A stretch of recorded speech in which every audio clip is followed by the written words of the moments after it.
ลามเนาะ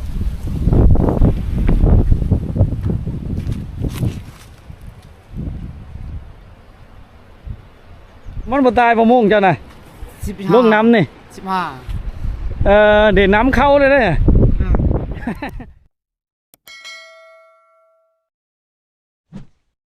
มาเบิ่งการทำมาหากินของน้องปลาสนเนาะ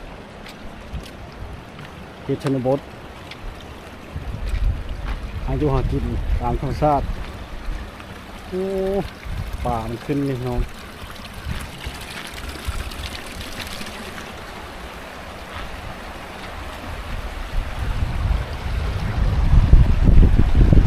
ได้บ่ได้อยู่บ่จกหาหอยบ่ค่อยคิดว่าหาป่าเลยขมุกขมุมอยู่หาหอยกี้หอยช่ายเนาะหอยเล็บมาหาทุกมื้อบ่นี่โดนหาทีนึงเนาะเอาคนนั้นได้เมื่อแล้วน่ะยังหากระลงมาแล้วนี่เนาะหากระลงมาก็ได้ชำนี้พี่น้องหาตามมันที่ตามลุ่มนี่เนาะพอได้กินนี่เนาะโดยเป้าก็มีทุกคน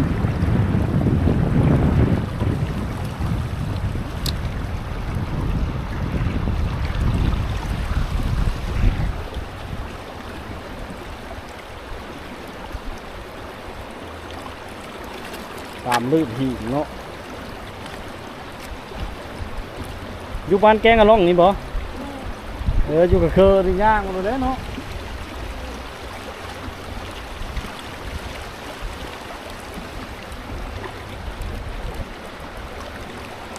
จะหาตรงนี้ได้หอยกี้เขาเนาะหอยขมแล้วก็หอยเล็บม้าเนาะหอยช่าย3-4ชนิดโอ้สบายไปอีกแบบเลยทุกคนที่เขตชนบทเนาะหากระลงมาในคันลายประมาณ1 ชั่วโมงหรือ2 ชั่วโมงนี่โอ้ไปคุกพอแล้วทุกคน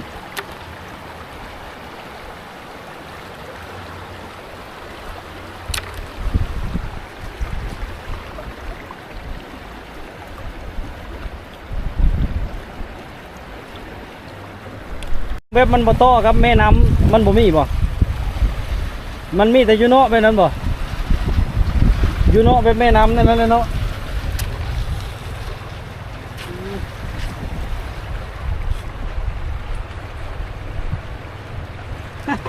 มันจะเปิดมันเปิดมันน้อยเราบุตรนั้นเขาเก็บพักเนาะเก็บพักทุกคนอยู่ไก่เนาะ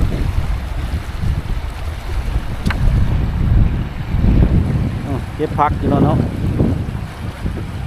เก็บพักขมาพักกุ้มเนาะ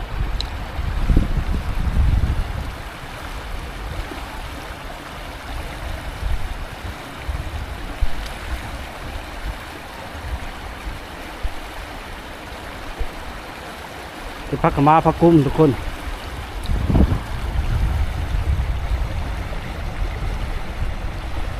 หลายเติมแต่เด้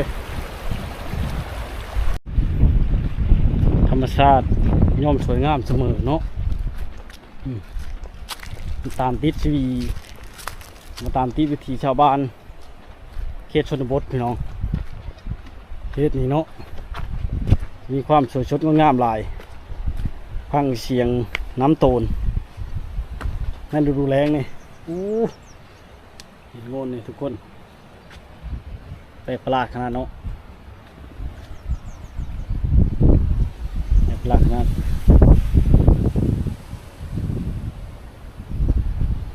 คือปลาฉลาม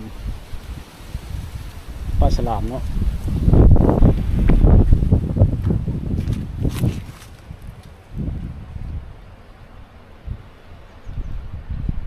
ทักหลายทุกคนคือปลาฉลามเนาะฉลามในหนัง คาราบูดสดสัดต่างๆมีแต่หินเนาะมาซาดสร้างไว้ให้พี่น้องได้สัมผัส ตัวจริงได้ทุกคนเลยนี่ไปได้ป่ะทุกคนได้ป่ะเนาะเสียวขนาด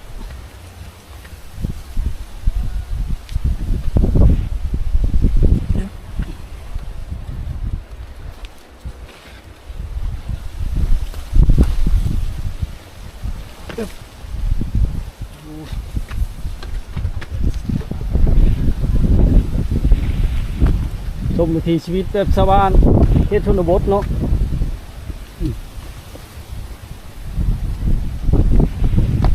ช่วยชดงดงามหลายพี่น้องกระพลานหินเนาะเฮ็ดเมืองน้อง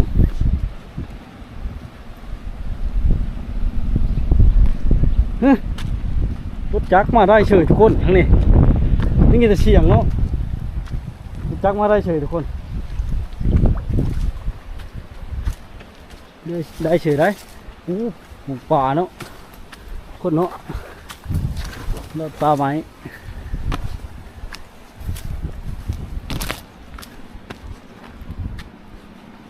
เรือเสียงเฮือจักบ่โน่นหินเนาะโอ้สวยงามหลายทุกคนฟังแต่เสียงน้ำตกเนาะเป็นพลานหินที่ใหญ่เนาะ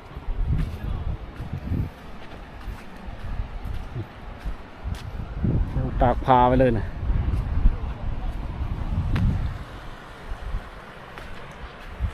มันเป็นแบบเนาะบรรยากาศดีลมชินๆเนาะน้องก็มาอาบน้ำซักเครื่องเนาะในตอนบ่ายๆหาอยู่หากินเนาะเฮ็ดชนบทเนาะหาอาบน้ำเนาะคักเนาะนี่น้ำธรรมชาติเย็นดีเรียบร้อยบ่นี่แล้วเรียบร้อยเลยสิเมื่ออะไรธรรมชาติงามหลายนะทุกคนเนาะ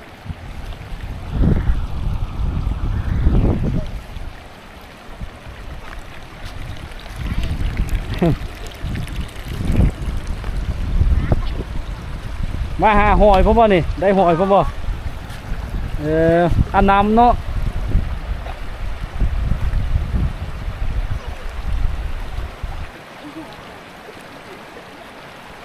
อยู่บ้านเนี่ยบ่มีงานบุญงานดองบ่มีเนาะช่วงนี้บ่มีเนาะฉะนั้นหากินทางนี้อาบน้ำพี่น้อง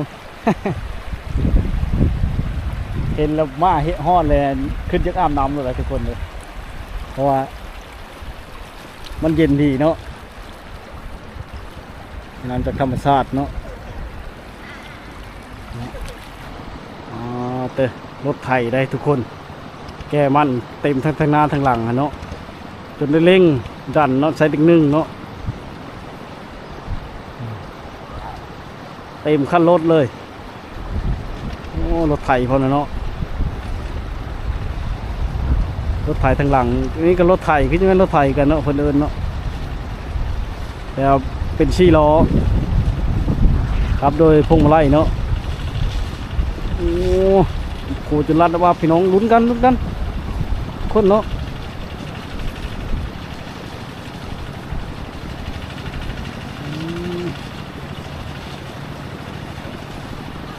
ชีวิตครัว200 กว่าเมตรแต่ว่าความชินเคยของพี่น้องเขตนี่เนาะเขาจะบยานแล้วนักชำนีได้รับ2 ต้น 3 ต้นนี่เนาะไปได้เฉยทุกคนเคลื่อนที่ไปจนซานโดยใช้เหล็กนึ่งไปเนาะติดโล่ทุกคนติดโล่เลยเนาะ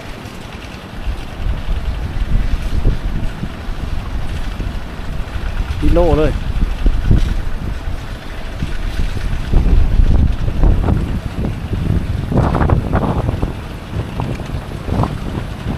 ติดสิใต้ทุ่งมือคนละเพราะมันชิ้นเคยเลยเนาะเขตนี้อยู่บนยานโอ้เฮ็ดเฮวกับดักป่านี่เนาะเป็นกับดักป่าเลยทุกคน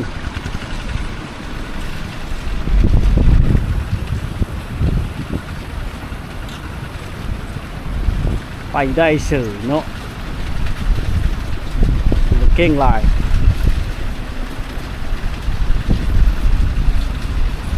เก่งลาย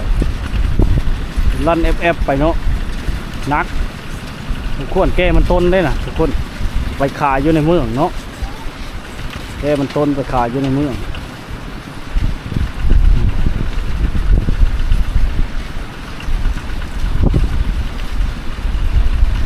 เพื่อชีวิตพุ่นรถขาวๆพุ่นเนาะ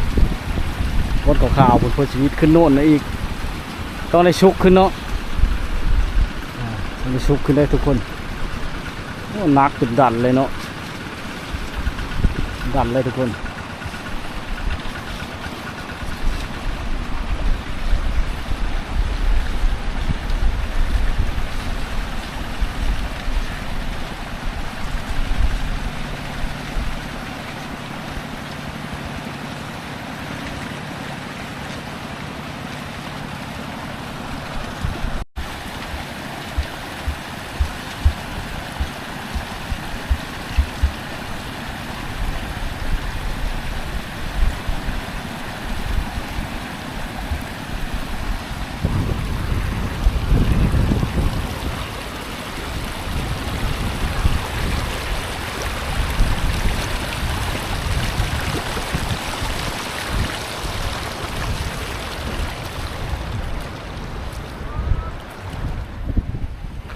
อยู่กับธรรมชาติ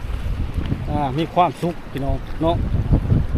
อยู่กับธรรมชาติไม่มีความสุขเนาะมาแล้วก็ชื่นใจไปอีกแบบได้พี่น้องห่างไกลจากตัวเมืองเท่าไหร่เนาะอยู่แถวป่าแถวดงธรรมชาติหลากหลายเนาะเบื้องการทำมาหากินของพี่น้องประชาชนเนาะจะมีเขตนี้บ้านวงบ้านแกงกะล่องบางอย่างต่างๆเนาะบ้านไผ่กับบ่ฮู้เนาะเดี๋ยวตามส้มกันไปทุกคนเนาะ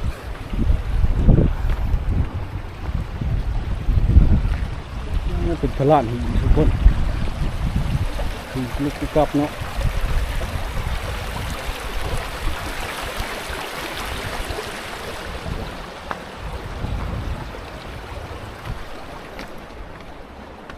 ปูปลาหอยเนาะ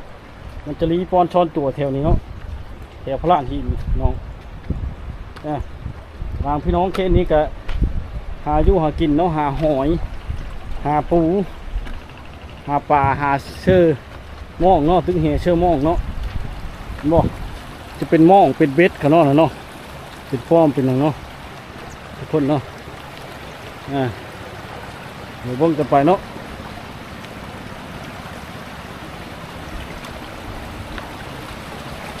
ติดตามส้มกันไปเนาะชดใช้เนาะเลยเนาะการหาอยู่หากินเนาะ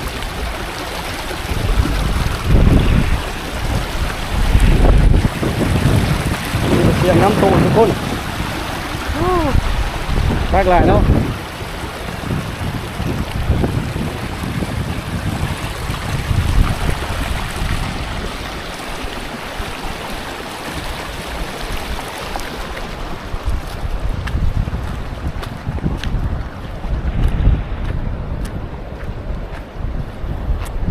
โอ้เซอร์เบสเนี่ยเบสทุกคนจะได้ทึกอยู่บ่หากามาเนาะหากามาบ่ดิหากามาขอเบิ้งเด้อ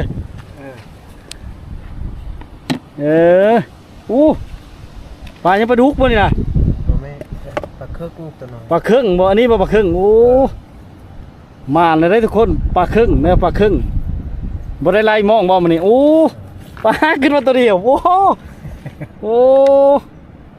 มาอ่านอยู่ทุกคนว่ามีปลาลาดพอเนาะขอเบิ้งเลยเด้อปลาลาดปลาครึ่งหมานเนาะโอ้ปลาเทาคิดเป็ดหมานทุกคนเด้อจักเราใช้ชูดจักใช้เนื้ออย่างเนาะกุ้งบ่ใส่กุ้งตามพลานหินเนาะลือหินนี่เนาะทึกหรือเปล่าน่ะร้อนเลยเว้ยหมดแล้วกุ้งสวิงก็ไม่ได้เอามาเนาะใส่กุ้งเนาะมันต้องมาหากินโอ้ม่วนน้ำเจ้าดิอ้าวโอ้ยเบสชามไม่ได้เอาเบสมา ใช่ลองเบิ่งคักลีโอ้ยได้ปลาครึ่งพุ่นน่ะทุกคนดอนนั้นได้ดอนหินหลายๆน้ำลาดหินหลายๆบ่มีบ่ใช่อยู่บ่แถวนั้น นี่มัน โอ้กำลังมาน่ะทางหลังอะเนาะมาคิดประจำแล้วนี่เนาะป้อนอย่าเบิ่งเด้ลองมือดู มันแล้ว เหยื่อเมิด มัน โอ้เหยื่อจนเมิดสิเอามาแต่เฉลยบัดนี้ ปานนั้นแล้ว น้ำบุญ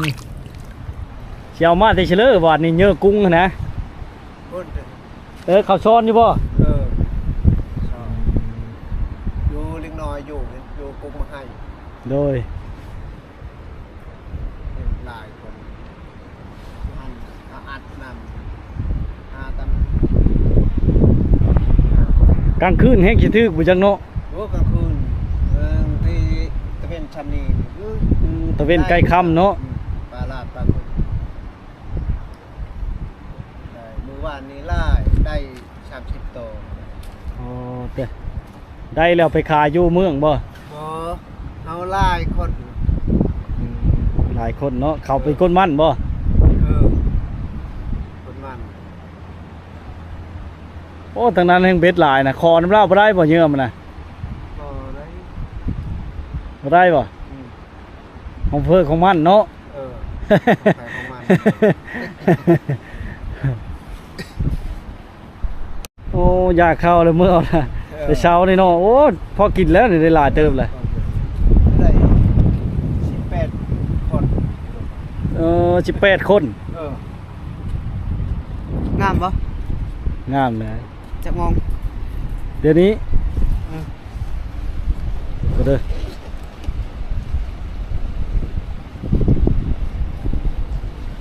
มาแต่งมป่าป่ะนี่นะบ่ายโมง58 2 โมง มอง อันนี้ใช้เบ็ดคือกันบ่นี่กะ ก็ได้ มายามเบ็ดบ่นี่โอ้เบิ่งกันดาเบ็ดมาเชื่อเบ็ดลายเลยนี่เนาะลองดูเราได้ลายเดี๋ยวได้เราได้ลายเลยทุกคนเพิ่นนี่ฮักกะว่าเนาะ ใช้เยอะยังจะน่ะงูกุ้งคือกันบ่ กันแล้วบ่ยังไปหา ยังคิดไปหาอีกเยอะมาได้หาคนคือเอามาแต่พุ่นเลยคือว่าเราเอาพอเท่าเราเอาหาทั้งลุ่มหมู่ว่ะเยอะมันน่ะทั้งพุ่นบ่ไปพุ่นบ่กำลังไปหาเยอะทุกคนเนาะคือว่าเรามีเยอะเดี๋ยวมาเบิ่งกันเนาะอันนี้กำลังชี้ยามเบ็ดเนาะนี่เนาะ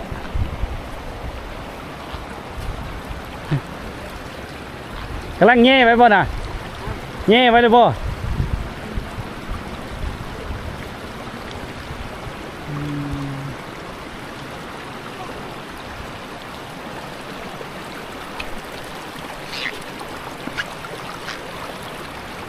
ไปเบิ่งกันพี่น้องทุกคน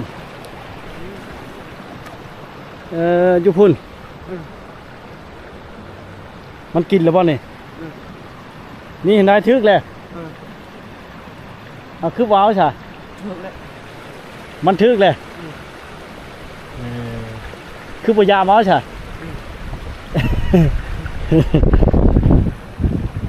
ใช้เบสคือกันเนาะพี่น้องเนาะใช้เบสคือกันเลยพี่น้องเราว่ามันนุดไปแล้วเนาะโอ้ยน่าเสียดายในกระตุกก็ได้ใช่ในกระตุกน้ำป่านะเห็นได้เชียวได้ใช่ว่าเจ้าชิโร่เงาป่ะนะถ้าไปรัดอันนั้นเนี่ยนำมืดนะโอ้ยมัดปลาไว้ในกระตุกนะทุกคนไปแล้วปลาไปแล้วพอได้กินเนาะตามส่งกันไปพี่น้องถึงชาวบ้านเนาะเขตนี่ครับจะ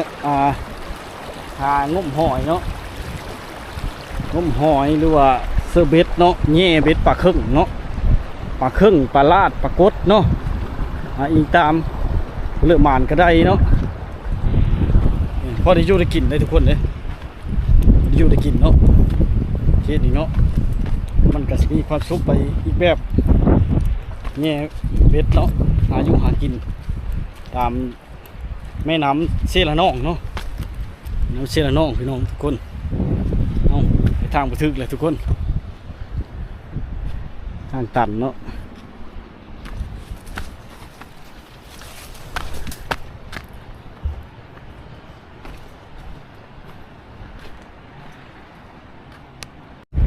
อู้ได้บ่คนนี้เนาะกำลังใช้นี่กำลังล่อนะหากำมาใช้บ่เนี่ยหากำมาใช้เนาะเริ่มมานอยู่บ่ได้จักตู้เลยยังมาทันนี่โอ้ยังมาท่าเนาะพอเท่านั้นเลยได้หลายเติบได้เราเมื่อเลยได้หลายเติบพอเท่าเราเมื่อเลยเราไปเจอเขาเพื่อหากินเขาคนว่ะได้หลายเติบได้เราปลาครึ่งได้กำลังแง่ไว้ทุกคนนี่เขาดูดปลาว่าเสียงตื้นๆนั่นนะเขาเอ็ดไปเลยจ้ะฮะเอ็ดขั่วเฮ็ดขั่วความไปเนาะขั่วคำซี่เนาะนั่นใจจะได้ขั่วอะไรคงมือนี่มีการพัฒนาเนาะเผาต่อไปเด้อบ่รบกวนอะไรยันปลาคอยมันคอยมัน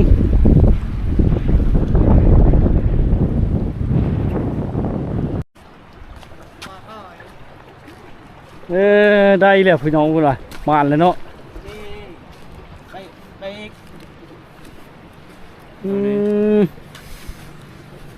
โอ้มาหอยทุกคน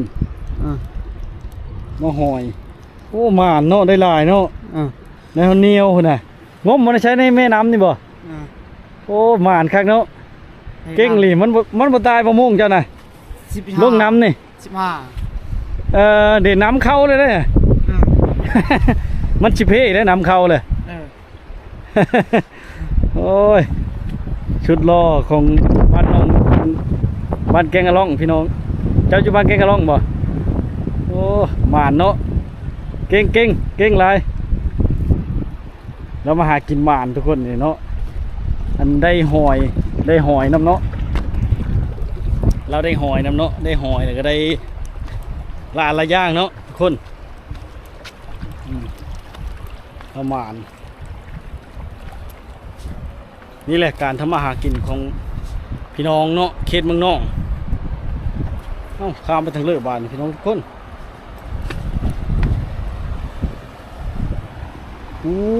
พี่น้องเขามาหาอยู่กินหลายเลยทั้งนั้น